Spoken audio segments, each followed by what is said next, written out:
नमस्कार प्यारे दर्शकों, स्वागत है आपका हमारे चैनल पुनीत स्टूडियो पर।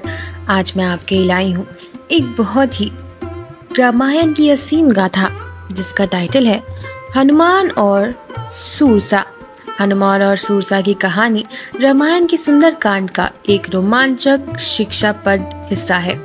यह घटना हमें न केवल हनुमान की शक्ति और भक्ति के बारे में बताती है, बल्कि यह हमें यह भी सिखाती है कि धैर्य, स्मार्टनेस और ईश्वर के प्रति समर्पण कभी भी मुश्किल को पार करने में मदद कर सकते हैं। हनुमान का लक्ष्य था लंका तक पहुंचना और सीता माता का संदेश लेकर श्री राम तक पहुंचाना।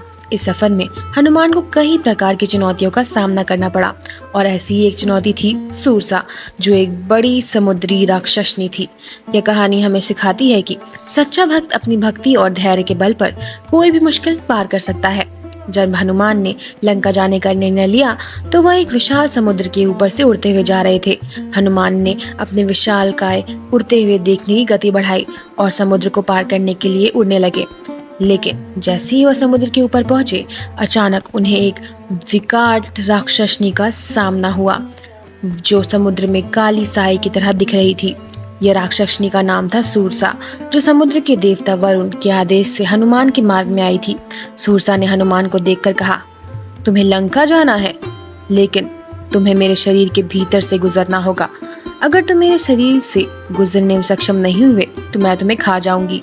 यह चुनौती हनुमान के लिए एक नई परेशानी बन गई। सूरसा ने हनुमान को डराने के लिए अपनी ताकत दिखाने की पूरी कोशिश की। हनुमान ने देखा कि यह राक्षसनी कितनी अत्यंत शक्तिशाली है, लेकिन हनुमान ने डरने के बजाय उसका मुकाबला करने का संकल्प लिया।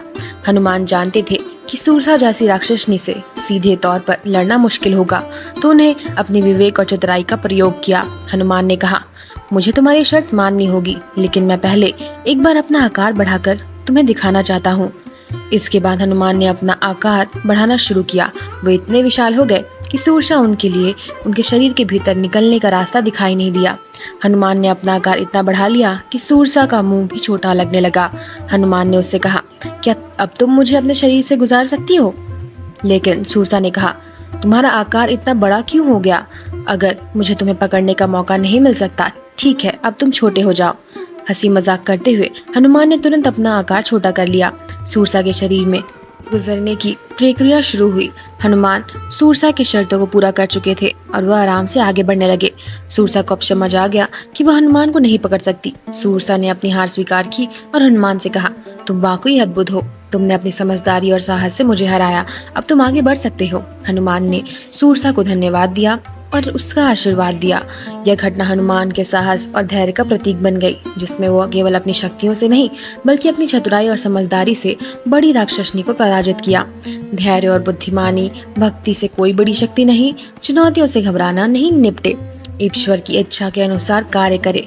हनुमान और सूरसा की यह कहानी एक प्रेरणा है जो हमें सिखाती है कि साहस, बुद्धिमानी और धैर्य के साथ किसी भी समस्या को हल किया जा सकता है।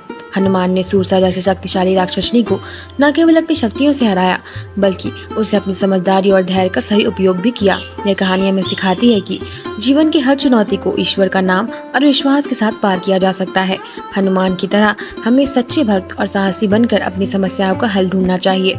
आपको हनुमान और सूरसा की यह कहानी कैसी लगी, अपने कमेंट बॉक्स में ज़रूर बताएं और जय श्री राम लिखना ना भूलें। तो दोस्तों, यह थी आज की कहानी।